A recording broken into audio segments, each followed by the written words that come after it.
He ordered the execution of 2 of his wives, broke with the Pope, and founded his own church. All because he didn't have a male heir. Henry VIII met a gruesome end befitting one of the most feared monarchs in history. His body became so grotesquely swollen and foul-smelling that it made his attendants faint. After his death, fluids from his corpse leaked out of the coffin and were licked up by a stray dog. Today, we uncover the true story of King Henry VIII's death. Something even more disturbing happened. Ready to hear the real horrifying end of England's most feared king? Henry VIII was never supposed to wear the crown. Born on June 28, 1491 at Greenwich Palace, he was the second son, an afterthought in the shadow of his elder brother Arthur, who had been trained from birth to rule England. For young Henry, the future likely meant a life in the church or quiet diplomatic duties, but fate had other plans. When Arthur died suddenly at just 15, everything changed. In an instant, Henry was yanked from the sidelines and thrust into the spotlight of a fragile empire. The Tudor dynasty, still fresh from civil war, now depended on a boy who had never been groomed to lead. The throne wasn't built for him, yet it shaped everything he would become. Flawed, powerful, and unforgettable. But was this twist of fate a blessing, or the beginning of something far darker? It was a union that defied divine law, Henry VIII marrying his late brother's widow, Catherine of Aragon.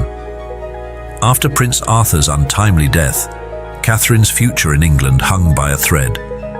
Returning her to Spain meant giving back her massive dowry, something King Henry VII had no interest in doing.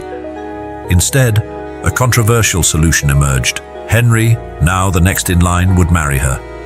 But canon law was clear: marrying your brother's wife was a sin. To bypass this, the court sought a papal dispensation, claiming Arthur and Catherine's marriage had never been consummated. Pope Julius II granted it, and in 1509, not long after Henry VIII took the throne, Catherine became his queen. It was a marriage rooted in loopholes and politics, one that would quietly sow the seeds of a seismic rupture between crown and church. Was this bold act of defiance against religious tradition the first crack in the Tudor dynasty's foundation? He was a charismatic and athletic young man. Barely 18, he looked more like a mythic hero than a monarch. Broad-shouldered, golden-haired and glowing with health. A Venetian ambassador once said he had an extraordinary figure and angelic countenance, superior in beauty to any other Christian prince. And it wasn't just his looks. Henry was the perfect Renaissance man. He spoke Latin, wrote poetry, and played multiple instruments. At court, he danced, jousted, and hosted grand banquets with effortless charm. People adored him, nobles admired him, Europe watched him. His rule began as a golden age, radiant, promising, almost too perfect. This was the golden age before the storm. Few could have foreseen how this radiant prince would spiral into tyranny, and fewer still imagined that the very faith he defended would one day become the one he tried to destroy. In his early years, Henry VIII was more than just a king. He saw himself as the sword and shield of Catholicism. In 1521, he published a sharp rebuttal to Martin Luther's teachings, a Latin work titled Defense of the Seven Sacraments. The Pope was so impressed he awarded Henry the title Defender of the Faith, a name still carried by British monarchs today. At the time, Henry portrayed himself as Rome's most loyal servant, devout, doctrinal, and immovable in his belief. But the irony is chilling. It was this very loyalty that fractured into rebellion. When the Pope denied his request to annul his marriage to Catherine of Aragon, Henry's spiritual identity unraveled. He began to question whether marrying his brother's widow had offended God, especially since every male heir they conceived had died. Only a daughter, Mary, survived. To Henry, this wasn't just bad fortune, it was a sign, a curse. And in a kingdom forged by war, with a new dynasty barely holding on, one healthy son meant everything. His faith clashed with his fear, and ultimately, power won. Can a man truly serve both God and the throne without betraying one? When Anne Boleyn arrived at court, she didn't just catch the king's eye. She turned the entire kingdom on its head. Henry VIII was mesmerized not by her beauty, but by her boldness. Anne refused to be another royal mistress passed quietly through the shadows. She wanted more. She demanded the crown. From their very first exchanges in the mid-1520s, this was no ordinary love story. It was a high-stakes chess match of politics, power and ambition. Henry begged Pope Clement VII to annul his marriage to Catherine of Aragon, claiming it had been invalid from the start. But the Pope, caught in a political bind, stalled. That's when Henry snapped.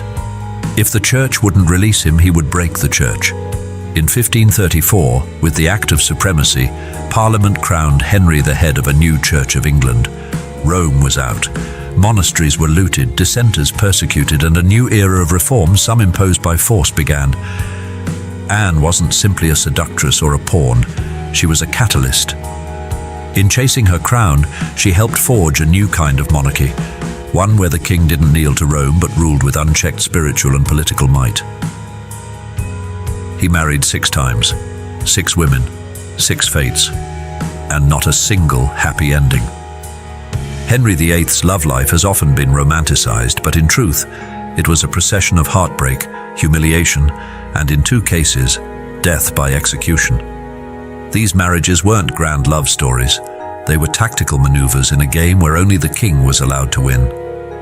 Catherine of Aragon, his first queen, gave him loyalty, diplomacy, and a daughter, Mary.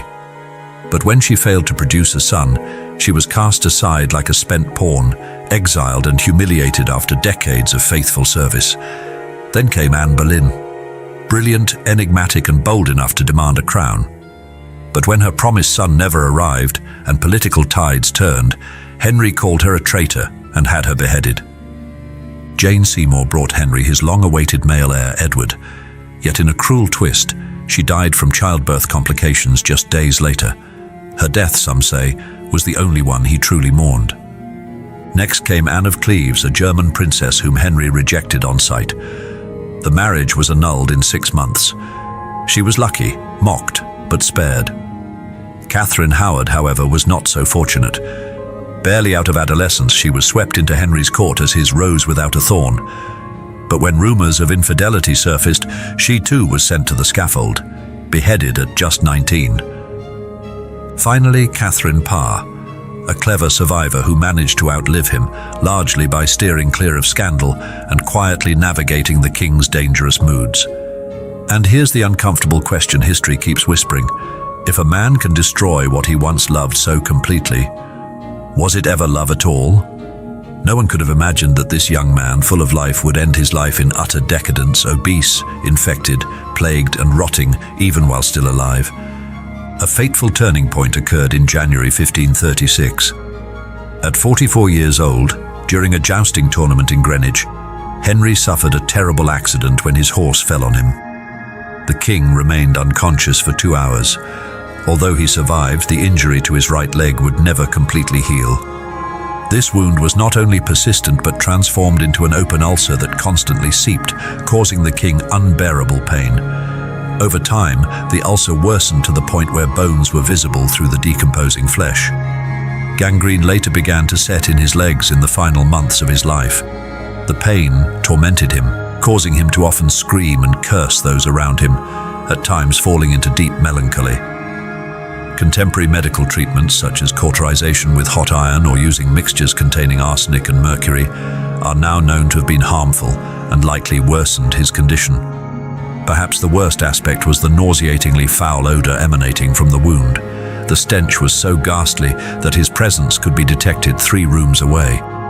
Courtiers were obligated to endure the smell without showing revulsion, often using handkerchiefs soaked in perfume or vinegar to cover their noses when near him, under penalty of facing the king's wrath. Due to the chronic wound and pain-making movement and exercise impossible, Henry began to gain weight uncontrollably and became severely obese. His waist size increased from 89 centimeters in his youth to over 130 centimeters, and he weighed over 180 kilograms, almost 400 pounds.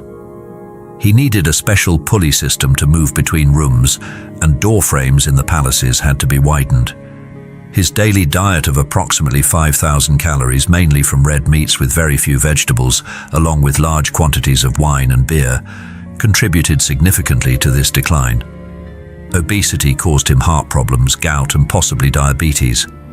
Modern experts believe he likely suffered from diabetes, severe gout, hypertension, and heart failure. Some suggest syphilis, although this diagnosis is disputed. Special armor and beds also had to be made for him due to his size. His physical condition transformed him into a moody, sedentary, and increasingly irritable man. The deteriorating health not only affected his physical state but also profoundly altered Henry VIII's personality. He became irritable, morose, and increasingly difficult. Coupled with physical pain, he became increasingly paranoid and suspicious, obsessed with imaginary conspiracies. His extreme fear of illness, hypochondria, especially the plague, worsened his paranoia. He became distrustful and secretive, fearing poisoning to the point of implementing an elaborate food security system, requiring servants to taste every dish before it reached him. Some historians suggest the brain injury from the 1536 fall may have exacerbated existing tendencies toward paranoia and fits of rage. This personality transformation led to ruthless and bloody decisions. From a defender of the Catholic Church, he broke with the Pope and became the scourge of Catholicism in England. He became brutal with his enemies, tolerating no dissent, executing even those who opposed him on grounds of conscience, such as the humanist Thomas More. His paranoia caused him to carry out executions based on unfounded suspicions, putting to death even close friends and loyal advisors. Notably, the execution of his second wife, Anne Boleyn, under fabricated accusations, coincided with the time of his accident in 1536. His fifth wife, Catherine Howard, was also executed after being accused of infidelity, perhaps partly because she could not bear her deformed and malodorous husband. Even in his state of physical decline, he still ruled with an iron fist. In his final years, the physical torment reached almost unimaginable levels. He could barely move, even with help. His breathing was heavy. Episodes of delirium became frequent. Witnesses reported that during these moments he often murmured the names of his deceased wives, particularly Jane Seymour. Although his condition was clearly terminal, no one at court dared to suggest that the king was dying, as English law considered predicting the monarch's death treason. It was only when he realized death was imminent on January 27, 1547, that Henry allowed Archbishop Thomas Cranmer to be called. Unable to speak, he squeezed Cranmer's hand when asked if he died in the Christian faith. This was his last conscious gesture. In the early hours of January 28, 1547, at 55 years of age, the once powerful king exhaled his last breath. But the indignity regarding his physical condition did not end with his death. Due to his enormous size, a special coffin had to be constructed. Preparing the body for the funeral was a horrifying challenge, and the body began to decompose rapidly. During the transfer to his burial place, or while the coffin rested awaiting burial, as it was inadequately sealed, the coffin swelled and burst due to internal pressure. Putrid liquid spilled onto the chapel floor, creating a repugnant scene. According to contemporary accounts, stray dogs discovered and licked the foul liquid. Although the detail about the dogs may be a legend, the rapid decomposition and horrifying spectacle were certain. This was a profoundly humiliating end, a stark reflection of both the physical and moral decay he had suffered. As the English historian Alison Weir wrote, "It is one of the great paradoxes of history that a man who began with so much promise, beauty, and ability ended as a grotesque caricature of himself, tormented by physical pain and mental instability, feared and flattered by those around him, but rarely truly loved." Henry VIII's horrible death is a powerful reminder of the limits of human power. The man who rewrote the laws of his nation to satisfy his desires could not rewrite the laws of nature. In the end, even the most powerful of kings must face the same fate as the humblest subject. His death, with his labored breathing and deformed body, contrasts dramatically with the official portraits that show him in all his royal majesty. Despite the gruesome end, Henry VIII's legacy endures. Ironically, the male heir he so desperately sought, to the point of breaking with Rome and executing 2 wives, was his fragile son Edward VI, who died young. His true legacy came through his daughters, particularly Elizabeth I, the daughter of the wife he executed, who led England into a golden age. So that is the story of Henry VIII's health decline and horrifying death, a chilling testament to how absolute power combined with chronic illness can transform an individual.